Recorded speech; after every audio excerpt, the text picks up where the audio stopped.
Justicia está en loita.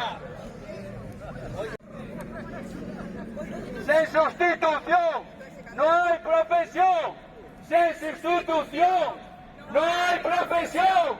Sin sustitución no hay profesión. Sin sustitución. Esta é a primeira concentración de moitas.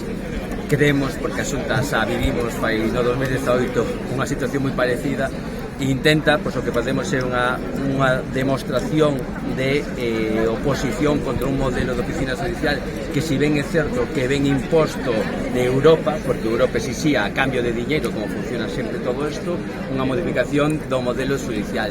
Pero eso, a pesar de que nos consideramos que non é o modelo adecuado, nos o que utilizamos para decir que este modelo ou esta fórmula non é adecuada é por o seguinte: a Xunta de Galicia, primeiro, aclarar unha cousa. A Xunta de Galicia, que é moi habitual culpabilizar o goberno de España, aclarar que esta decisión ou esta oficina judicial foi negociada con todas as comunidades, incluída a actual, e cando Diego Calvo, actual conselleiro, di que isto non se negociou, minte.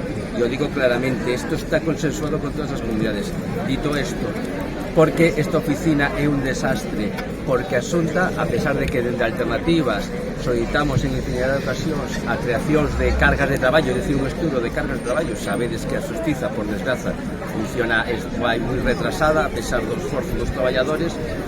Pedimos un estudo de cargas de traballo para poñer un plan que atallara esa pendencia, que permitira este novo modelo, que ainda que non estemos de acordo, comenzar un modelo dende cero, pois non puso ninguna medida para comenzar dende cero. E o que é o peor, erradicou, porque cando digo erradicar, non deixou ni un só reforzo dos que existían, porque a demostración de que eran problemas estruturais, non conxunturais, erradicou todos os reforzos que existían en Galicia.